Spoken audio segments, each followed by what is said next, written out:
Good afternoon, everyone. I'm Siddharth, and today I'm going to present the agility in AMS IP development and how do we build reusable analog building blocks which can be shared across the IPs. So, quick agenda: we'll talk about HCL and then move on to what are the AMS IP reuse challenges. How do we bring agility in IP reuse? A couple of case studies and then summary. So HCL is a global company with 25 years of silicon design services experience. We have close to 1,700 employees which work across AMS domain and digital domain. We also have 1,500 plus system design engineers. And over past 25 years, we have taped out more than 10,000 products, of which includes digital, IO, AMS design, and layout across multiple foundries and fab nodes. We also have global delivery centers with both across India and in other countries. Some of the key partnerships we have with foundries such as TSMC, where we are DCA members, and we have an advanced node two-way NDA with TSMC. So we can get any technology from design from TSMC. We also have ODC and clean room for them. Similarly, for GF, we are ecosystem partner, and again we have relationship up to 12 LP in GF. For Samsung, we have direct relationship, and we have been working up to 28 nanometer FDSOI process. And there are various other fabs which we have worked, including Tower, UMC, ST, Dongbu. And we have executed multiple IP and ASIC programs in these foundries. If you look on the right side, we have roughly 38% of workforce, which is working on under 16 nanometer process, FinFET process. And the others are working on 16 plus process. So moving to the main agenda of this presentation, the AMS IP challenges. So the complexity of AMS IP has gone many-fold over past few years. And if we look on the research which is published by Wilson Group in 2020, we see that 60 to 70% of the design in the AMS IP goes into verification. And that is because the complexity has gone up tremendously, and then you need to spend a lot of time not into design but verifying that IP.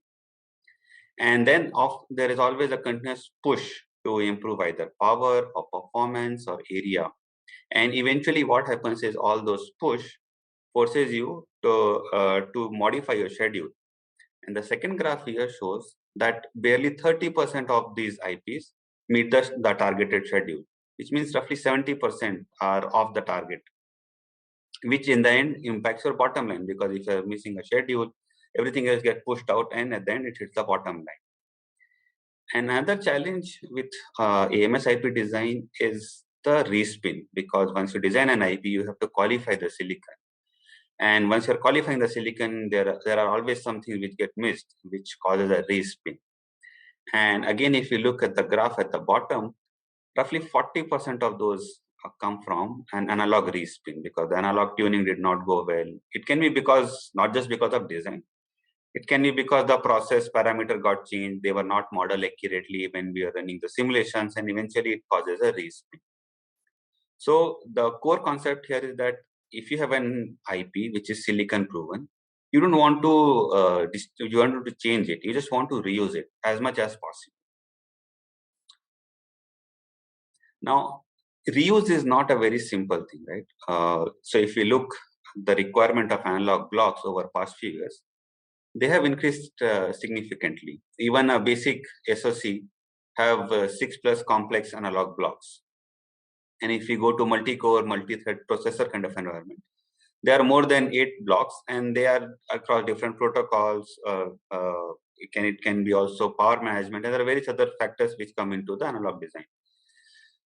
So if we are able to reuse those blocks, it's going to reduce our cost and also help us in meeting the schedule. But the problem which comes up with AMS IPs is that you almost always need to make some change in analog portion of the AMS IP. Again, it can be due to a process change, it can be to a spec change, it can be just because you're targeting some other area, some other form factor, and eventually it causes you to change an IP. Now, making a change in the IP is not an easy thing to do, and keeping it bug free is even more harder. And as the IP complexity goes up, the chances of introducing bug keeps going up. So ideally, you would want to design an IP which can cater for all possible scenarios. But if you do that, the problem happens that you have to either have to compromise on power or area, because some of the use cases may not be useful in this particular design, but because you are targeting to meet all possible scenarios, it is going to impact the power and area. So there are some tricks which has been used by industry in past few years. It can be partitioned into two different ways. One is called a template-based design, and that is called a generator-based design. So in a template-based design, what we do is we design small analog blocks and then verify them across the design targets. And then we use these templates to put together a bigger IP block. This helps us a bit in getting more reusability because the blocks are smaller. So we can do more reuse from those blocks. And this is our conventional design flow as well, right? Because we take a block, we take an IP, we partition into multiple blocks, and then design a schematic, do a layout, verify the post layout, and eventually do the loop until we get that desired target. What happens is when you are trying to meet a deadline for an IP or a design for an IP, we end up creating a templates which are not really reusable across multiple domains. So that's one challenge which shows eventually with the templates. The other way of designing or reusing the block is something called a circuit generator, where a circuit is not represented in terms of an schematic, but using a programming language. Now, in this case, the optimization and verification both are tool driven, which means you model your circuit in certain programming language, and eventually the tool takes it over and then tries to optimize the design for a desired target performance criteria. And then you again integrate multiple of these generators to create bigger IPs. It's one of the emerging and non-conventional approach. Again, problem is more or less similar, because to create a generator which is reusable across various scenarios is often hard. So when we are trying to make an IP and we start with the building blocks or templates, eventually what happens is those templates become more and more complex because you're trying to optimize for a particular IP. And eventually when the IP finishes, you have a template which is very hard to reuse in other places and looks something like this. So what we are targeting is we are trying to take it other way around, which means instead of building a bigger block, we go on the micro level and we call them as macro. So these macros are even further partitioning down the analog blocks. This gives you a little bit more flexibility in reuse, because now you can club multiple of these small modules and put them together to form one analog block and eventually a bigger IP like an AMS IP. So this helps us in bringing the agility in the design, because now the design is much more smaller. You can prove it quickly and then use multiple of those to put together an IP. This helps in cost saving and also reduces the time to market. The other challenge which we often face is porting one design from one node to other node. And this again is tackled in macros in terms of layout grids. So what we do is, instead of giving flexibility of using any device aspect ratio, we fix certain templates for devices and design the entire macro using only those templates. So this helps us in reusing the floor plan, because the entire thing is now grid based, right? So we can take the same floor plan and port it on a different node, because we just take the device template, map it to the next node, and reuse roughly the same floor plan and same routing. So this way, we can also bring some automation if you put appropriate constraint. And also, because the layout itself is grid based, it makes it easier for us to reuse across multiple nodes. Again, this helps in saving the cost and time to market. So here are some case studies which we did based on these macros. So first one is a memory interface TX driver. So TX drivers are typically of two kinds. One is N over N, where your NMOS is a pull down, and NMOS is a pull up. And the second one is P over N, where your PMOS is a pull up and NMOS is a pull down. Both of these are used in different protocols. For example, LPDDR4 or LPDDR5 have an N over N driver, while a protocol like HBM2E or DDR have a P over N driver. So the way to approach this problem in terms of macros, what we can do is we can split this design into three separate macros: one for pull up, one for pull down using NMOS, and one for pull up using a PMOS. So now we have three macros, and we verify these macros to meet the target impedance ranges. And when we have to build a driver, what we do is we just take macro 1 and macro 2 to support an LPDDR4 or 5 kind of option. We take macro 1 and macro 3 in case we want to build an HBM2E or DDR4 kind of design. And there is also possibility of making a combo file, in which case we just use all three macros. Because it's a macro-based design, it simplifies the reuse, and we can use it any such combination to support the TX driver. Now the case becomes more interesting when we say that we can use the same three macros, not just for memory interface, but now for serial interface as well. Because in serial interface also we have similar design, like protocols like C5 and D5 use an over N driver, while protocols like PCI or USB use P over N drivers. So using the same three macros which we developed in past for memory interface now can be reused for a serial interface. So the reuse of macro then now is not just limited to a protocol. It can be used across various protocols. And since we proactively design these macros, they are not driven by the IP schedule and the IP targets, which makes it much more easy to use across different protocols, different variants of the design. Another such case study which we have is a PVT monitor. So the PVT monitor is basically a process voltage and temperature monitor, and we use it to identify the current operating condition of a chip. And based on that, we can take certain decisions. For example, we can speed up the clock frequency, or we can throttle the the processor, depending on which condition we are operating in. And here again, the approach is to do macro-based design. So the pink boxes which are shown here on the right are a bunch of macros put together.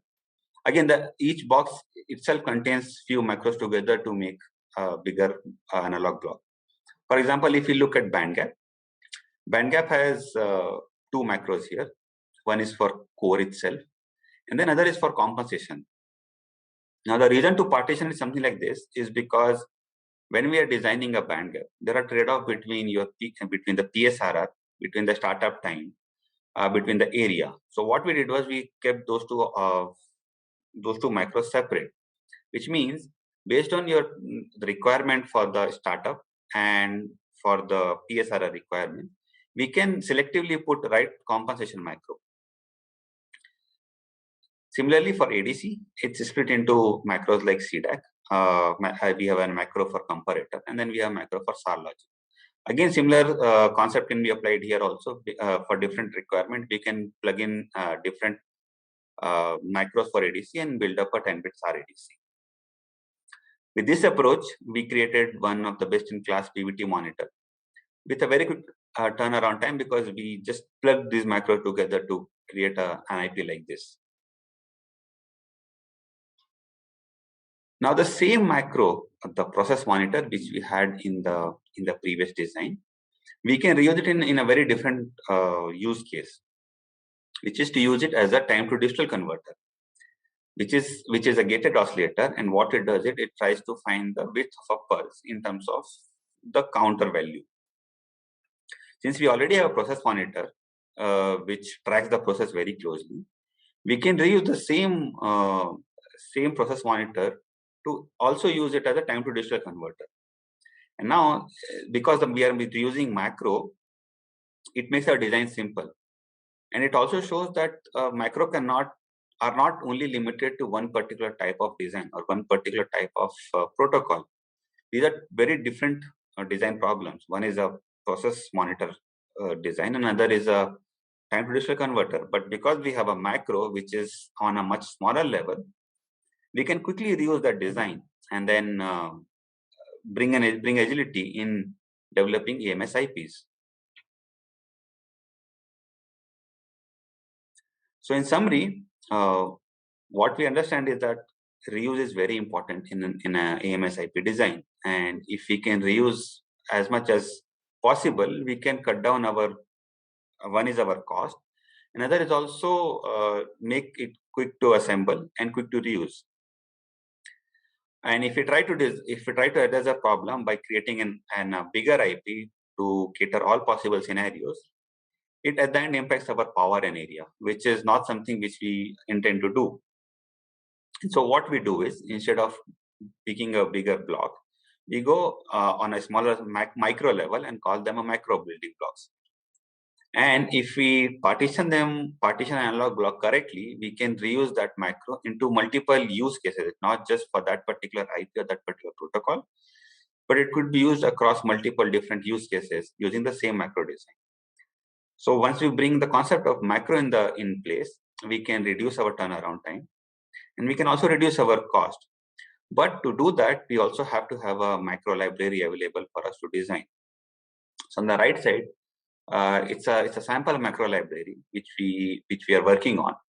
Where, for example, if we take a design like bandgap, so bandgap is split into multiple smaller macros like bandgap core, compensation, the voltage buffer, voltage to current converter. So we can plug any of these macros together to support requirement for voltage and current reference. Similarly, we have a macro for process voltage and temperature monitor. We can put a TX driver which has different pull up and pull down paths. We have an impedance calibration loop where we have flexible macros for comparator and preamplifier so that we can support different input common mode range. Then design like RX-AFE where we have a CTLE amplifier, then we have a latch, we have a DFE, summer.